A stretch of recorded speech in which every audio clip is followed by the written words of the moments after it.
اعوذ باللہ من الشیطان الرجیم بسم اللہ الرحمن الرحیم الحمد للہ رب العالمین والصلاة والسلام علی خیر خلقہ محمد وآلہ الطیبین واللعنۃ الدائمۃ علی اعدائہم اجمعین اما بعد فصل لا شبہۃ فی لزوم اتباع ظاہر کلام شارع فی تعیین مرادہ فی الجملہ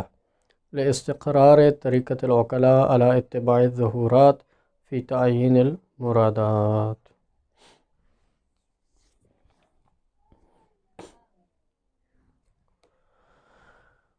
حوزہ علمیہ نجف اشرف میں طلاب کرام کے لیے جو امتحان ہو رہا ہے،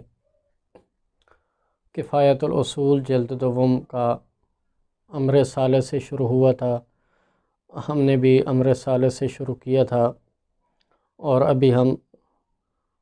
یعنی کہ امارات کی بحث اور ظواہر کی حجیت کی بحث جو ہے وہ شروع کر رہے ہیں۔ فصل مصنف نے شروع میں 3 امور بیان کیے تھے، اس کے بعد اب جو ہے نا وہ بیان کر رہے ہیں کہ فصل یعنی کہ بیان کر رہے ہیں، اس سلسلے میں وہ ظواہر کی حجیت کو بیان کر رہے ہیں۔ اس سے پہلے مصنف نے کہا تھا کہ اس باب میں کہ وہ ظن کہ جس کی اعتبار میں ہمیں شک ہو، جس کی حجیت میں ہمیں شک ہو، محتمل الاعتبار مشکوک الحجیت ظن میں اصل عدم حجیت ہے اور اصل حرمت العمل بالظن ہے۔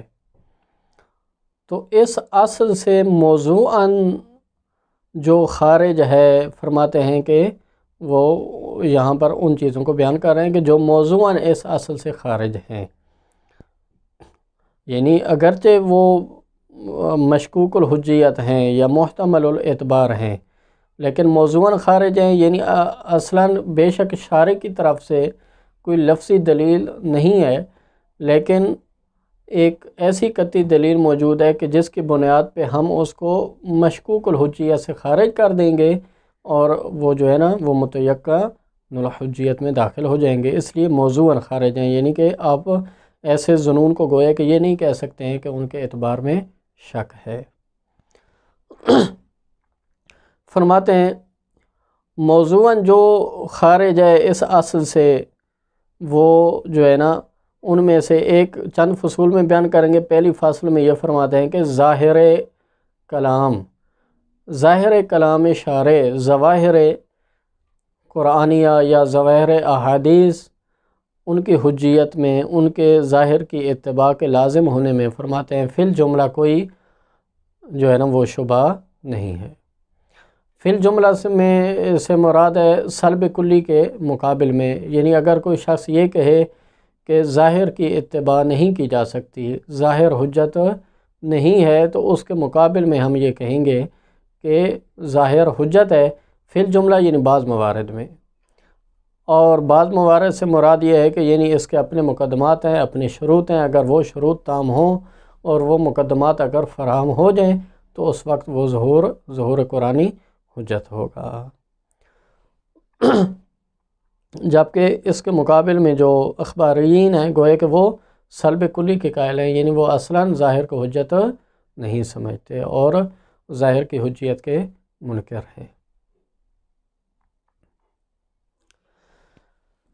مصنف فرماتے ہیں اس ہمارے مبنی پر دلیل اصولیوں کے پاس کہ ظاہر کلام شارع حجت ہے تعیین مراد متکلم میں، تعیین مراد شارع میں،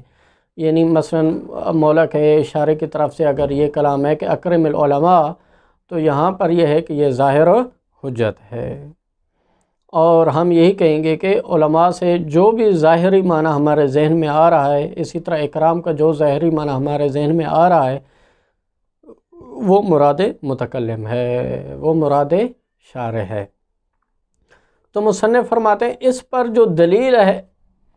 دلیل ہے وہ بناء عقلاء ہے، سیرت عقلائیہ ہے کہ تمام عقلاء تعیین مرادات میں ایک دوسرے کے کلاموں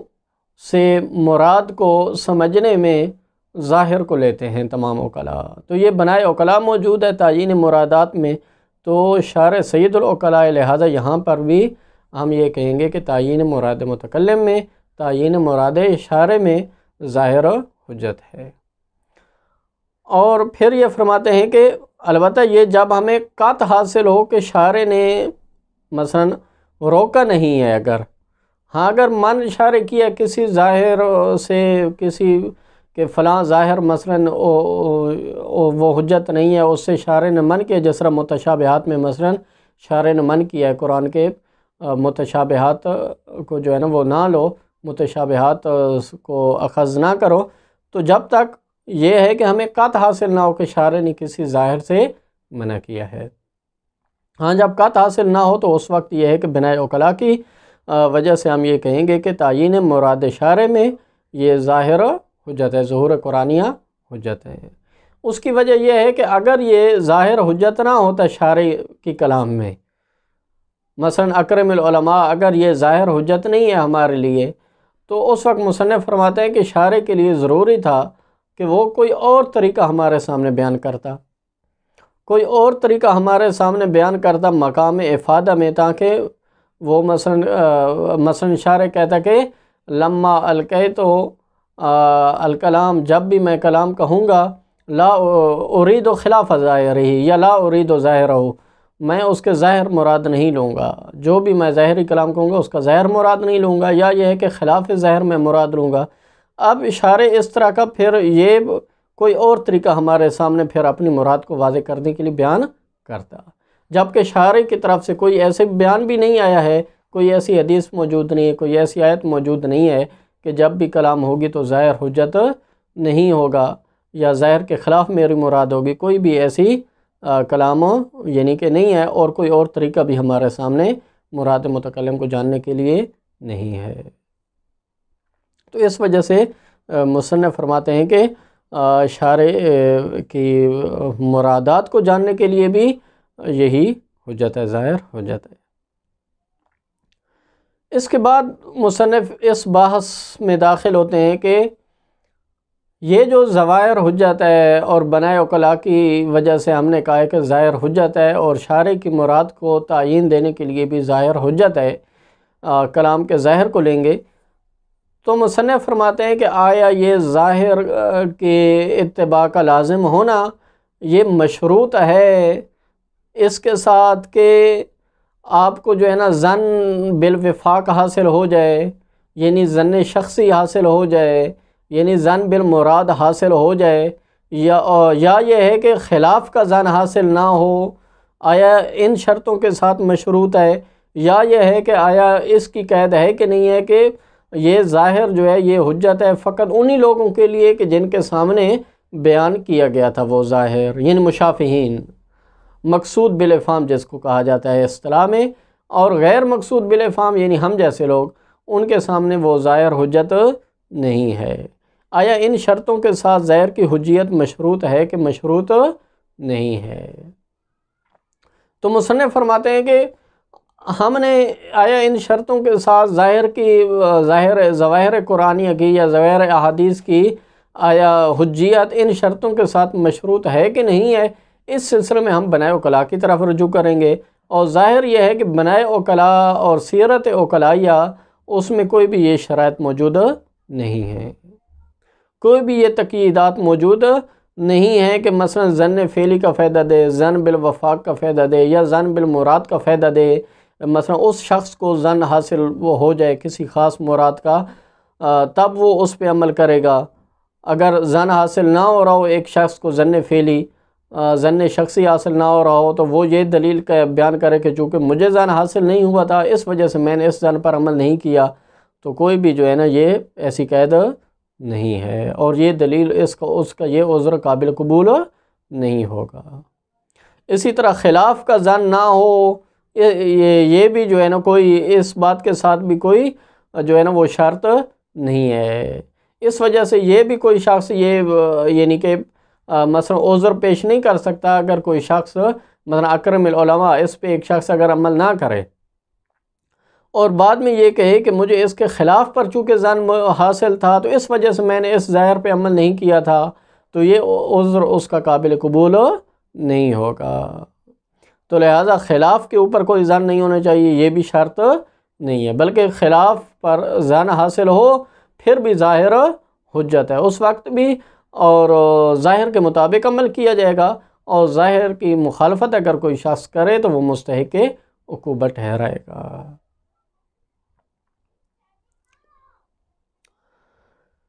اسی طرح مصنف فرماتے ہیں کہ من کو صدا افہام ہو، یعنی آیا اس کے ساتھ مشروط ہے کہ نہیں ہے، یعنی مشافہین کے ساتھ، تو مصنف فرماتے ہیں کہ یہاں پر بھی کوئی ایسی قاعدہ موجود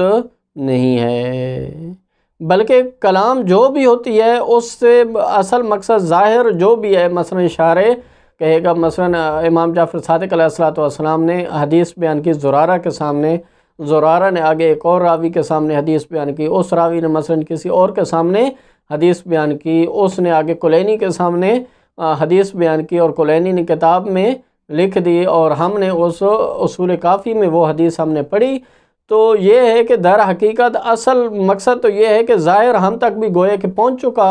اور امام علیہ السلام کی جو کلام ہوتی ہے وہ ہر اس شخص کے لیے ہوتی ہے کہ جس تک وہ کلام پہنچے، تو لہٰذا من کو صدا افہام ہو اس کی بھی کوئی قید نہیں ہے، اور کوئی شخص یہ بھی عذر پیش نہیں کر سکتا ہے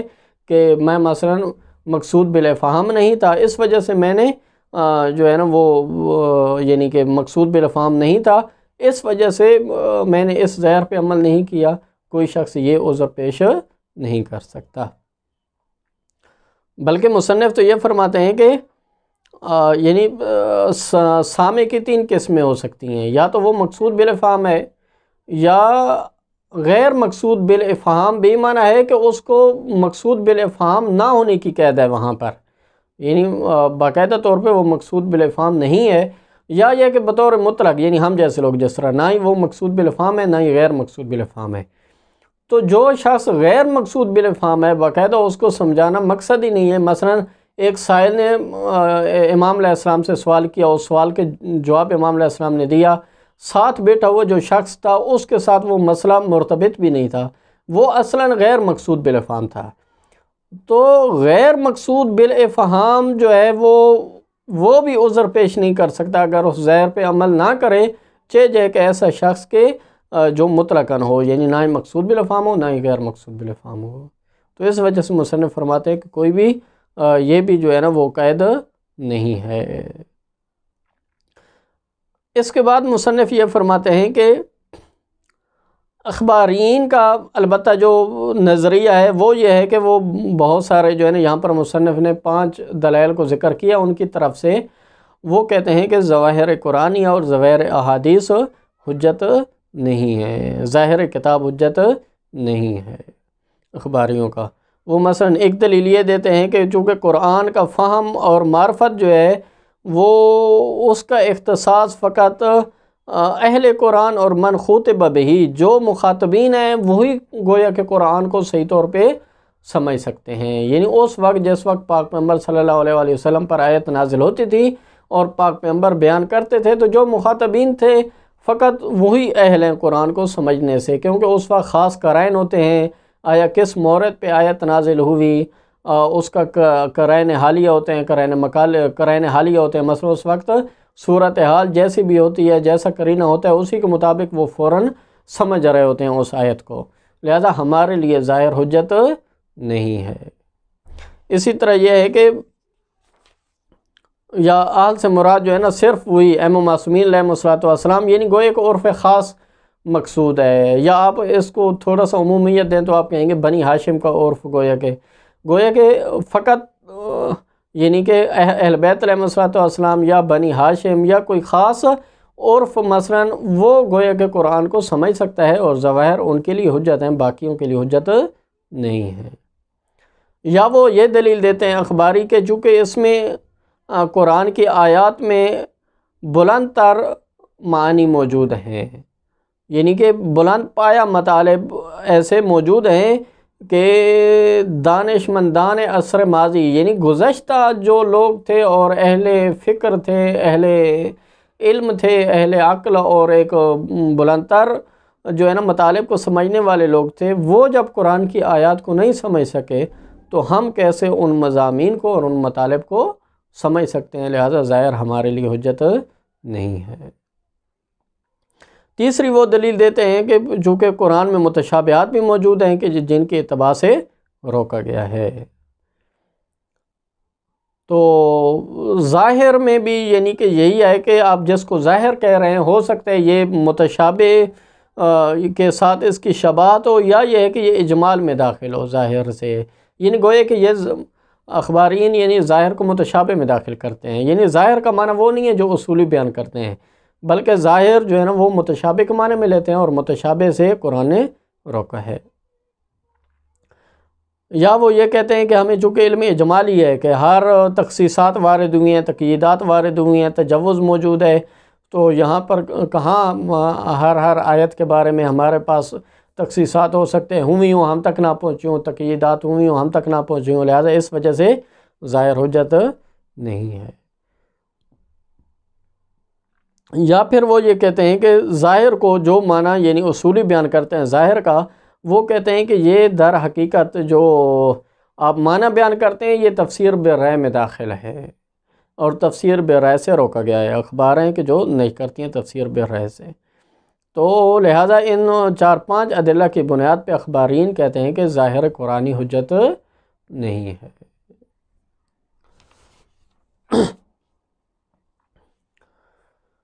اذا عرفت ذلك، مصنف فرماتے ہیں جب آپ نے جان لیا اس اصل کو کہ اصل مشکوک الاعتبار ظن میں اصل حرمت العمل بالظن ہے، اور اصل عدم جواز تعبد ہے، تو یہ فرماتے ہیں کہ فما خرج موضوعاً تحت هذا الاصل،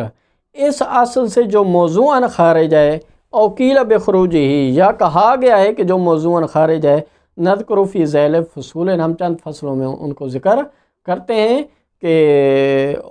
وہ اگرچہ یعنی کہ ان پر کوئی خاص شارع کی طرف سے دلیل نہیں ہے، لیکن یہ کہ پھر بھی وہ حجت ہیں۔ فاصل فرماتے ہیں لا شبہۃ فی لزوم اتباع ظاہر کلام شارع فی تعیین مرادی فی الجملہ، کوئی شبہ نہیں ہے فی لزوم اتباع ظاہر کلام شارع کے کلام کے ظاہر کو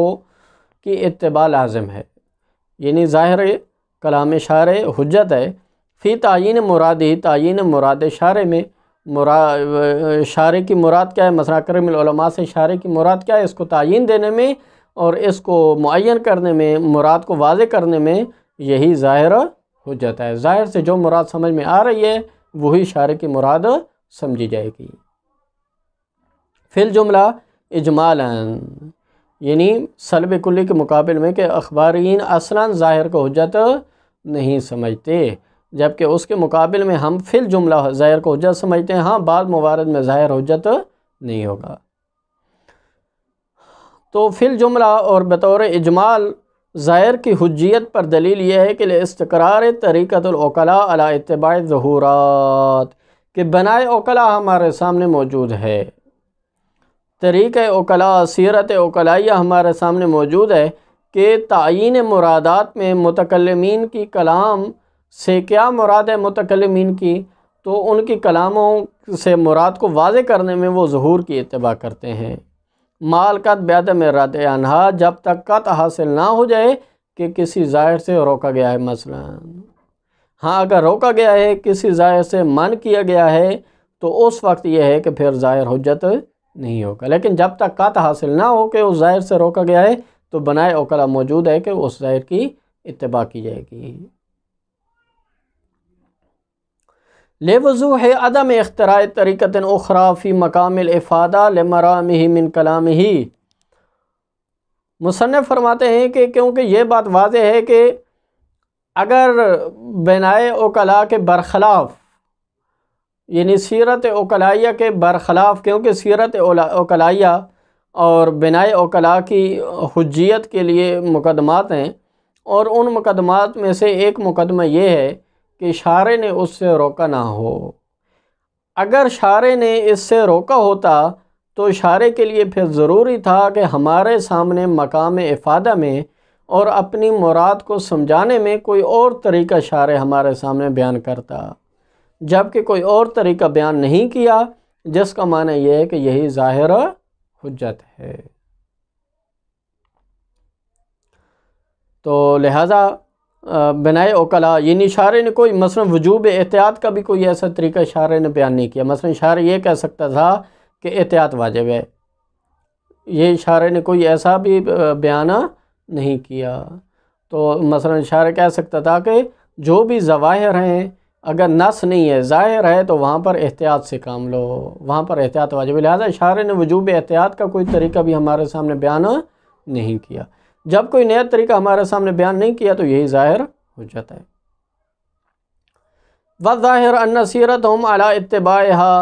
مِنْ غَيْرِ تَقْيِيدٍ بِإِفَادَتِهَا لِلظَّنِّ فِعْلًا وَلَا بِعَدَمِ الظَّنِّ كَذَلِكَ عَلَىٰ خِلَافِهَا قَطْعًا۔ مصنف فرماتے ہیں کہ ظاہر یہ ہے کہ یہ بنائے اوکلا اور یہ سیرت اوکلائیہ جو ظاہر قرآنی کے حجیت پر ہے، مصنف فرماتے ہیں کہ یہ سیرت اتباع ظواہر پر جو موجود ہے یہ مطلقاً ہے، اور بغیر اس شرط کے ہے، بغیر اس تقیید کے ہے کہ بے افادت للظن فعلا، آیا یہ ظاہر یہ ظن شخصی کا فائدہ دے، ظن بالمراد کا فائدہ دے۔ مثلا اکرم العلماء سے ایک شخص کو خاص طور پہ اس کو ظن حاصل ہونا چاہیے، ظن فعلی اور ظن شخصی حاصل ہونا چاہیے، اور متکلم کی مراد کا ظن اس کو حاصل ہونا چاہیے۔ لیکن اگر اس شخص کو ظن حاصل نہیں ہو رہا، مثلا علماء سے ایک شخص اگر بالفرض ایک شخص مثلا وہ فزکس کا اور کیمسٹری یا ریاضی ان مضامین میں وہ علم رکھتا ہے، تو وہ اکرم العلماء سے اس کو ظن حاصل نہیں ہو رہا کہ اس سے مراد جو ہے نا یہ اکرم العلماء سے مراد فقہاء ہیں، مثلا اس کا ظن اس کو حاصل نہیں ہو رہا، ظن شخصی حاصل نہیں ہو رہا، جبکہ یہاں پر ظن نوعی مراد ہے، یعنی نوع کو، یعنی اکثر لوگوں کو جو ظن حاصل ہو رہا ہے اس سے وہ یہی ظن حاصل ہو رہا ہے، وہ اس سے جو ظاہری معنی جو حاصل ہو رہا ہے وہ یہی ہے کہ اکرم العلماء سے مراد فقہاء ہیں اور جو دین کا علم رکھنے والے لوگ ہیں۔ اب اگر کسی شخص کو یہ والا ظن حاصل نہیں ہو رہا تو وہ اس ظن پر عمل نہ کرے، یہ دلیل دیتے ہوئے کہ مجھے ظن شخصی حاصل نہیں ہوا تھا، تو یہ دلیل وہ پیش نہیں کر سکتا۔ لہٰذا ظن شخصی حاصل نہیں ہوا تھا یعنی اکرم العلماء سے مراد وہی فقہاء مراد ہیں، دین کا علم رکھنے والے مراد ہیں، یہ والا ظن اس کو حاصل نہیں ہوا تھا، تو یہ کہتے ہیں کہ وہ عذر پیش نہیں کر سکتا۔ اس وجہ سے ظاہر کی حجیت مشروط نہیں ہے کہ وہ ظن شخصی کا فائدہ دے۔ ولا بعدم الظن كذلك على خلافها، اور نہ ہی ظاہر کی حجیت اس شرط کے ساتھ مشروط ہے کہ اس کے برخلاف کوئی ظن حاصل نہیں ہونا چاہیے۔ جس طرح اسی مثال کو آپ لے سکتے ہیں، اکرم العلماء اور ایک شخص مثلا کسی اور علم میں اگر ماہر ہے تو اس کو خلاف کا ظن جو ہے نا وہ حاصل ہو گیا ہے، تو یہ اس چیز کے ساتھ مشروط نہیں ہے کہ خلاف کا کوئی ظن حاصل نہیں ہونا چاہیے۔ ہاں اگر اس چیز کے ساتھ مشروط ہوتا اور مفروض یہ ہے کہ اس کو خلاف کا ظن حاصل ہے کہ علماء سے مراد مثلا وہ کوئی اور علماء لے رہا ہے، تو اس وقت یہ ہے کہ یہ ظاہر حجت نہ ہوتا۔ لیکن اگر یہ اس شرط کے ساتھ مشروط نہیں ہے تو بے شک اس کو خلاف کا ظن حاصل ہے کہ علماء سے مراد مثلا جو ہے نا وہ فزکس کیمسٹری پڑھانے والے علماء ہیں، اگر وہ اس کو خلاف کا ظن حاصل ہے پھر بھی یہ ظاہر حجت ہے، اور اس ظاہر پر اس کو عمل کرنا ہوگا۔ اگر وہ عمل نہیں کرے گا تو قیامت والے دن شارع کے سامنے وہ یہ عذر پیش نہیں کر سکتا کہ مجھے خلاف کا ظن حاصل تھا، تو لہذا خلاف کا ظن حاصل نہیں ہونا چاہیے، اس شرط کے ساتھ بھی کوئی مشروط نہیں ہے۔ ضرورت انہ لا مجال عندہم، کیونکہ اوکلا کے نزدیک کوئی مجال نہیں ہے، یعنی اوکلا اصلاً معاف نہیں کرتے للاعتذار، اس عذر خائی کو قبول نہیں کرتے ہیں کہ ان مخالفتها بعدم افادتها بالظن بالوفاق، کہ جب ایک شخص ظواہر کی مخالفت کر رہا ہو تو وہ اس کے عذر کو قبول نہیں کرتے ہیں کہ بعدم افادتها للظن بالوفاق، کہ اس کو کہ مثلا وہ یہ عذر پیش کرے کہ اس ظاہر نے ظن بالوفاق، اس ظاہر سے مجھے ظن بالوفاق حاصل نہیں ہوا تھا، ظن بالمراد حاصل نہیں ہوا تھا۔ ولا بوجود ظن بالخلاف، اور نہ ہی وہ یہ عذر پیش کر سکتا ہے کہ مجھے خلاف کا ظن موجود تھا میرے پاس، تو لہٰذا یہ بھی عذر پیش نہیں کر سکتا۔ کما ان ظاہر، جس طرح یہ کہتے ہیں کہ یہ تیسری شرط، یہ بھی شرط نہیں ہے ظاہر کی حجیت میں،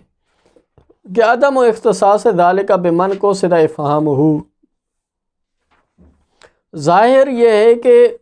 من کو صدا افہام ہو، یعنی کہ جو مشافہین ہیں اس کے ساتھ آیا حجیت ظواہر کا اختصاص ہے، یہ بھی کوئی شرط نہیں ہے، بلکہ تمام مکلفین اس پر عمل کر سکتے ہیں، چاہے وہ مشافہین ہوں چاہے غیر مشافہین ہوں، بلکہ غائبین ہوں۔ وَلِذَا لَا يُسْمَعُ، اسی وجہ سے کہتے ہیں کہ نہیں سنی جائے گی، نہیں سنا جائے گا اعتذار من لا یقصد افہامہ، جو غیر مقصود بالافہام ہے، جیسے ہم لوگ ہیں مثلا، تو اس کا یہ جواب، اس کا یہ عذر نہیں سنا جائے گا اذا خالف، جب وہ ظاہر کی مخالفت کر دے اور اس کے برخلاف عمل کرے، ما تضمنہ ظاہر کلام المولا، کس ظاہر کی مخالفت کرے؟ اس ظاہر کی کہ کلام مولا کا ظاہر جس تکلیف کو شامل ہے، مثلا اکرم العلماء جس تکلیف کو شامل ہے، اگر وہ اس ظاہر کی مخالفت کرتا ہے تو یہ عذر اس کا نہیں سنا جائے گا کہ وہ غیر مقصود بالافہام تھا اور وہ مشافہ نہیں تھا۔ من تکلیف یعم ہو یا خصوص ہو، اب چاہے تکلیف عمومی ہو، عام ہو یا خاص ہو، عام تکلیف جیسے اکرم العلماء، خاص تکلیف جیسے اکرم زیدن مثلا مولا ہے، تو لہذا کوئی تکلیف چاہے خاص ہو یا عام ہو تو وہ اس کی مخالفت جب کرے گا تو وہ اسے نہیں سنی جائے گی، یہ عذر نہیں سنا جائے گا۔ وَيَصِحُ بِهِ الْاحْتِجَاجُ لِدَى الْمُخَاصَمَةِ وَاللُّجَاجِ، اسی طرح یہ کہتے ہیں کہ وہ ظاہر کے مطابق اگر عمل کر دے اکرم العلماء اور وہ ظاہر پہ عمل کرے تو اس کو وہ باقاعدہ اسی ظاہر کے ذریعے احتجاج کرنا اس کے لیے صحیح ہے، لِدَى الْمُخَاصَمَةِ وَاللُّجَاجِ، مخاصمہ کے وقت، مثلا اگر کوئی کہے کہ آپ نے، میری مراد تو یہ تھی، آپ نے اس کے مطابق عمل کیوں کیا، تو وہ باقاعدہ اسی ظاہر کو دلیل قرار دے سکتا ہے کہ ظاہر یہی تھا، میں نے اسی وجہ سے اس پہ عمل کیا ہے۔ کما تشہد بہ صحۃ الشہادۃ بالاقرار من کل من سمعہ ولو قصد عدم افہامہ، جس طرح کہتے ہیں کہ اس پر ایک شاہد ہمارے پاس یہ بھی ہے کہ حجیت ظواہر حتیٰ نسبت بغیر مقصود بے افہام، حتیٰ کہ غیر مقصود بالافہام کے لیے بھی جو ہے نا وہ ظواہر حجت ہیں، اس پہ شاہد ہمارے پاس یہ ہے کہ صحت الشہادت بالاقرار، اقرار کی شہادت صحیح ہے، من کل من سمعہ، ہر اس شخص کی طرف سے کہ جس نے اس اقرار کو سنا ہو۔ مثلا ایک شخص نے اپنے گناہ کا اقرار کیا ہے، تو جس شخص نے سنا ہے اس کے ساتھ مثلا بہت سارے لوگ موجود تھے سننے والے، تو ہر سننے والا شہادت دے سکتا ہے کہ اس نے اقرار کیا ہے، وَلَوْ قُصِدَ عَدَمُ إِفْهَامِهِ، اگرچہ وہ سننے والا شخص غیر مقصود بالافہام ہو، مثلا ویسے کھڑا ہوا ہو، اس کو پتہ بھی نہ ہو کہ وہ کیا بات کر رہا ہے یا اس کی طرف مخاطب ہے یا نہیں ہے، تو وہ غیر مقصود بالافہام ہے، لیکن اس نے چونکہ سنا ہے اقرار کو، اب وہ شہادت دے دے تو اس کی شہادت قابل قبول ہے۔ تو جب شہادت قابل قبول ہے تو اسی طرح ظاہر بھی حجت ہے ہر اس شخص کے لیے، چاہے وہ مشافہ ہو چاہے غیر مشافہ ہو، چاہے مقصود بالافہام ہو چاہے غیر مقصود بالافہام ہو۔ فضلاً اما اذا لم یکن بصدد افہامہ، چہ جائے کہ وہ مورد ہو کہ جب افہام کے درپے نہ ہو، یعنی مولا جو ہے نا کسی خاص شخص کو سمجھانے کے درپے نہ ہو، یعنی وہ نہ ہی مقصود بالافہام ہو نہ ہی غیر مقصود بالافہام ہو، تو اس کے لیے تو بطریقہ اولا حجت ہے ظاہر۔ ولا فرق فی ذالک، فرماتے ہیں اس حجیت ظہورات میں کوئی فرق نہیں ہے، بین الکتاب المبین، چاہے کتاب اللہ قرآن کریم کے ظواہرات ہوں، احادیث سید المرسلین، چاہے پاک پیغمبر صلی اللہ علیہ وسلم کی احادیث ہوں، والائمۃ الطاہرین، چاہے ائمہ معصومین علیہ السلام کے فرامین ہوں، لہذا تمام جو ہے نا وہ ظہورات حجت ہیں۔ وَإِن ذَهَبَ بعض الاصحاب الی عدم حجیت ظاہر الکتاب، اگرچہ بعض علماء یعنی اخباریین، ان کا نظریہ یہ ہے کہ ظاہر قرآنی، ظاہر کتاب حجت نہیں ہے۔ اما بدعوی اختصاص فہم القرآن و معرفتہ بأہلہ ومن خُوطِبَ بہ۔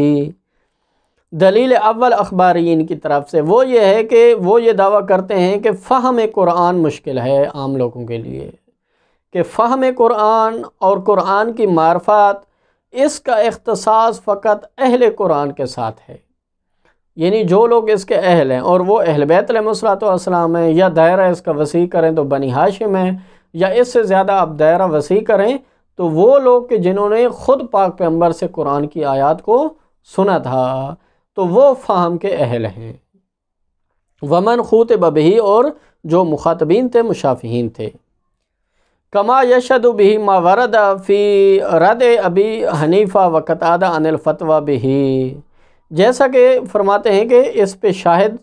وہ روایت کی بھی ہے کہ جو وارد ہوئی ہے کہ امام جعفر صادق علیہ السلام نے ابو حنیفہ کو روکا تھا اور قتادہ کو روکا تھا عن الفتویٰ بہ، قرآن کے وسیلہ سے فتویٰ دینے سے روکا تھا۔ یہ روایت بھی شاہد ہے کہ گویا کہ ظاہر قرآنی حجت نہیں ہے، اور فہم قرآن کا اور قرآن کی معرفت اہل کے ساتھ خاص ہے۔ او بدعوی انہ لاجل احتوائہ علی مضامین شامخہ، یا دوسری دلیل اخبارین یہ بیان کرتے ہیں کہ کس طرح ظاہر قرآنی ہر شخص پر حجت ہو سکتے ہیں۔ کیسے ہم کہہ سکتے ہیں کہ ظاہر قرآنی حجت ہیں جبکہ قرآن کے مطالب اور مضامین ہر شخص کے لیے قابل ادراک نہیں ہیں؟ کیونکہ نسبت کلمات کو اگر آپ دیکھیں، قرآن کے کلمات، قرآن کے جو الفاظ ہیں ان کو اگر آپ دیکھیں تو عصر ماضی میں جو علماء موجود تھے اور ادوار اولیہ میں جو علماء موجود تھے تو اس وقت بھی ہر شخص نہیں سمجھ سکتا تھا، تو ابھی ہر شخص کیسے سمجھ سکتا ہے؟ و مطالب غامضہ، لہذا انتہائی گہرے مطالب قرآن میں موجود ہیں، مضامین شامخہ موجود ہیں، عالیہ موجود ہیں۔ لا یکاد تصل الیہا اید افکار اول الانظار الغیر الراسخین، لہذا ایسے لوگ کہ جو غیر الراسخین ہیں، جو راسخ نہیں ہیں علم میں، جو راسخین فی العلم نہیں ہیں، ان کے افکار جو ہے ان کے ہاتھ اس قرآن کے مطالب تک نہیں پہنچ سکتے، یعنی قرآن کو وہ درک نہیں کر سکتے۔ العالمین بتاویلہ، یعنی راسخین کے جو قرآن کی تعویلات کا علم رکھنے والے لوگ ہیں، ان کے علاوہ ہر شخص قرآن کے مطالب کو درک نہیں کر سکتا۔ کیف ولا یکاد یصل الی فہم کلمات الاوائل، فرماتے ہیں کہ اب کیسے ہو سکتا ہے جبکہ اوائل پہلی صدیوں میں جو لوگ تھے، اوائل میں جو موجود تھے، گزشتہ ماضی میں جو علماء موجود تھے، تو ان کے کلمات کو خود سمجھنے بھی مشکل ہے جے کہ قرآن کے کلمات کو سمجھا جا سکے۔ الا الاوحد من الافاضل، مگر یہ کہ جس کو کہا جاتا ہے کہ انگلیوں پہ شمار کرنے والے ایسے افاضل، آپ کہہ سکتے ہیں کہ وہ لوگ قرآن کے جو ہے نا، جو پہلے گزشتہ علماء گزرے ہیں، تو ان لوگوں نے قرآن کو گویا کہ سمجھا ہے۔ فما ظنک بکلامی، یعنی جس وقت گزشتہ علماء کے کلمات کو کوئی نہیں سمجھ سکتا، مگر یہ کہ انگلیوں پر گنے چنے لوگ گویا کہ وہ ان کے کلمات کو سمجھ سکتے ہیں، تو اللہ تعالیٰ کی کلام کے بارے میں آپ کا کیا گمان ہے کہ ان کو ہر کوئی سمجھ سکے گا؟ لہذا قرآن کے مطالب کو نہیں سمجھا جا سکتا، اس لیے ظاہر قرآنی حجت نہیں ہے۔ ما اشتمالی علی علم ما کان و ما یکون، جبکہ اللہ تعالیٰ کی کلام تو شامل ہے علم ما کان و ما یکون پر، یعنی تمام گویا کہ گزشتہ اور آئندہ تمام علوم، گویا کہ تمام کے تمام علوم قرآن میں موجود ہیں۔ وحکم کل شین، اور ہر چیز کا حکم موجود ہے، تو قرآن کے مطالب کو کیسے سمجھا جا سکتا ہے؟ اس دعوے کے ساتھ وہ کہتے ہیں کہ ظاہر قرآنی حجت نہیں ہے۔ او بدعوی شمول المتشابہ الممنوع عن اتباع للظاہر، یا وہ یہ کہتے ہیں کہ یہ دعویٰ، یعنی تیسری دلیل اخبارین یہ دیتے ہیں کہ قرآن میں متشابہ آیات سے روکا گیا ہے، اور ظاہر کا جو آپ اے اصولین آپ جو ظاہر کا معنی بیان کرتے ہیں تو متشابہ اس کو شامل ہے۔ لا عقل من احتمال شمولی، اگر آپ اس کے منکر بھی ہیں کہ شامل نہیں ہے تو کم از کم احتمال ہے کہ ہو سکتا ہے متشابہ اس ظاہر کو بھی شامل ہو۔ لتشابہ المتشابہ و اجمال ہی، کیونکہ متشابہ کے ساتھ یہ مشابہت رکھتا ہے ظاہر کا معنی، کہ جس میں مثلا چونکہ ظاہر ہوتے ہی وہ یہ آپ جو ظاہر کا معنی بیان کرتے ہیں جس میں خلاف کا احتمال ہو، تو لہٰذا یہ متشابہ کے ساتھ مشابہت رکھتا ہے، یا اجمال اس کو اللہ کال آپ کہہ سکیں گے کہ یہ مجمل ہے، تو لہٰذا ظاہر قرآنی حجت نہیں ہے۔ اور بدعویٰ انہ وَإِن لَمْ يَكُنْ مِنْهُ ذاتاً، یا چوتھی دلیل وہ یہ بیان کرتے ہیں اخبارین کہ وَإِن لَمْ يَكُنْ مِنْهُ ذاتاً، اگرچہ ذاتاً یہ مصادیق متشابہ میں سے نہیں ہے قرآن کے ظواہر، یعنی آپ جو ہے نا ذاتاً مطلب مانن، یعنی ایسا ممکن ہے کہا جا سکے کہ ظاہر جس میں خلاف کا احتمال ہو، جبکہ متشابہ اسے کہتے ہیں کہ جس کا معنی مغلق ہو، اصلاً وہ کشف مراد ہو بھی نہیں، تو اگرچہ ذاتاً یہ متشابہ کے مصادیق میں سے نہیں ہے، الا انہ صار منہ ارزان، لیکن ارزن یہ متشابہ کے مصادیق سے ہو سکتا ہے، علم الاجمالی، کیونکہ ہمیں علم اجمالیہ کے بطروِ تخصیص و تقیید، کہ ہمیں علم اجمالیہ کے ظاہر قرآنی پر تخصیص وارد ہوئی ہے، تقیید وارد ہوئی ہے، والتجوز فی غیر واحد من ظواہری، کئی آیات میں تجوز سے کام لیا گیا ہے، مجازات سے کام لیا گیا ہے، تو لہٰذا جس وقت ایسی صورتحال موجود ہے، تخصیصات موجود ہیں، تقییدات موجود ہیں، تجوز موجود ہے، تو یہ متشابہ کے قریب ہو جائے گا، تو اس وجہ سے ظاہر قرآنی حجت نہیں ہے۔ اور بدعوی شمول الاخبار الناہیۃ عن تفسیر القرآن بالرائے، پانچویں اور آخری دلیل جو ہے اخبارین کی وہ یہ دعویٰ ہے کہ اخبار جو روکتی ہیں تفسیر بالقرآن سے، تفسیر قرآن کو تفسیر بالرائے سے روکتی ہیں، مثلا جن روایات میں یہ کہا گیا ہے کہ من فسر القرآن بالرائے، جس نے بھی تفسیر بالرائے کی تو وہ آگے کیا ہے کہ وہ جہنم کے لیے اپنے مقعد کو تیار رکھے، تو لہٰذا تفسیر بالرائے سے جو روایات روکتی ہیں تو لحمل الکلام الظاہر فی معنی علی ارادت ھذا المعنی، تو فرماتے ہیں کہ وہ کلام کے جو کسی معنی میں ظاہر ہو تو وہ بھی گویا کہ یہ تفسیر بالرائے کے زمرے میں آتا ہے، تو یہ تفسیر بالرائے ہو جائے گی، لہذا تفسیر بالرائے سے روکا گیا ہے، تو اسی وجہ سے ظاہر قرآنی حجت نہیں۔ مصنف فرماتے ہیں ولا یخفی ان النزاع یختلف صغرویاً و کبرویاً، ان ادلہ پنجگانہ کے حساب سے جو نزاع صغروی اور کبری ہونے کے لحاظ سے مختلف ہوتا رہے گا۔ فبحسب غیر وجہ الاخیر و ثالث، فرماتے ہیں کہ یہ آخری اور تیسری وجہ، اس کو اگر آپ چھوڑ دیں تو باقی جو تین وجہ ہیں یکون صغرویاً، نزاع صغروی ہے، یعنی گویا کہ پہلی وجہ کے اعتبار سے دیکھیں، دوسری وجہ کے اعتبار سے، چوتھی وجہ کے اعتبار سے اگر آپ دیکھیں تو نزاع صغروی ہے، یعنی اصلا ظاہر متحقق ہی نہیں ہوتا اور ظاہر اپنا معنی ہی پیدا نہیں کرتا، یعنی اس کو آپ ظاہر ہی نہیں کہیں گے۔ واما بحسبہما، لیکن ان دونوں آخری وجہ اور ثالث وجہ کو دیکھیں تو فظاہر انہ کبروی، نزاع کبروی ہے، یعنی ظاہر جو ہے نا وہ متحقق ہو جاتا ہے لیکن ظاہر حجت نہیں ہے، تو انشاءاللہ اس کی ہم وضاحت آگے کریں گے۔ وصلی اللہ علی محمد وعلی محمد۔